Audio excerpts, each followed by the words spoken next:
तो फ्रेंड्स समस्त good morning out नुआ ब्लॉग को वेलकम।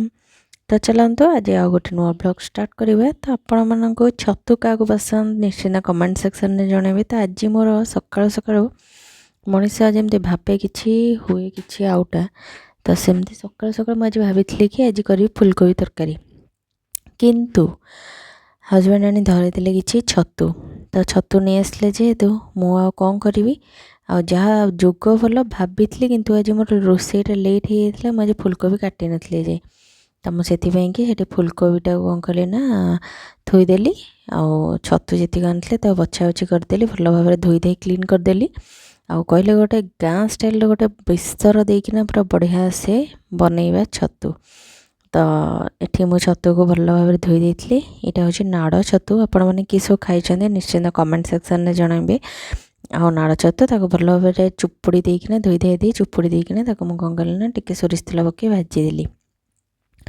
तापरे मसला कि मु सोरिष जीरा पियाज रसुण एगुड़ा सब काटिकी रखी तो ताको टिके भल भाव ग्राइंडिंग करदेली।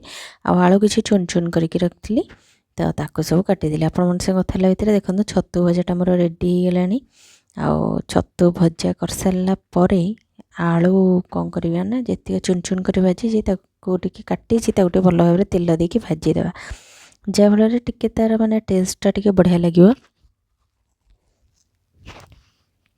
तो जाऊँगी बर्तमान आलूटा टिके भाजीदेवा तो पुणी मुझे तेल पकेली आउे ये आमर पकईदेवा कौन कहले आलूटा को पूरा चुन चुन कर काटिदेवा जहाँफल टिके भाजीगला पूरा मसलार कषिला बेलू जल्दीटा सीझीज। तो ये मुझे कौन कली ना आलूटा को भाजी देती आमर तो बिना अण बघर हवा हुए ना किसी जिनस तो से मुझे आलूटा भाजी काढ़ी देती ना डायरेक्ट सोरिष मसला अजाड़ी देते भी होता। तो से मुझे आलूटा काढ़ीदेली तापर टिके सोरिष तेल पकईकिना तादर टिके सोरिष पकईकिना टिके फुटेदेली।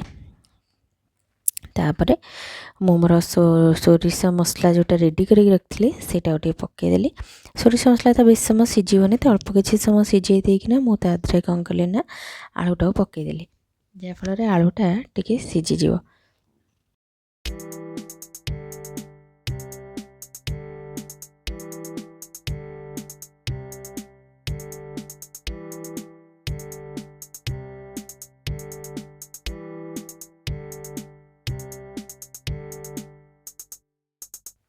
तो ये देखो आप कथा भितर मसलाटा मोर सीझी जाता टे आपर मुझे आलूटा पकई देकी छाड़ी कारण मोर आलूटा ये कषिबार था। फाइनाली मोर लंच थाली रेडी हो गला। लंच थाली भात डाली और छतु बेसर केमती निश्चिंत कमेंट सेक्शन में जनइबे। जदि वीडियो भल लगी सब्सक्राइब करने।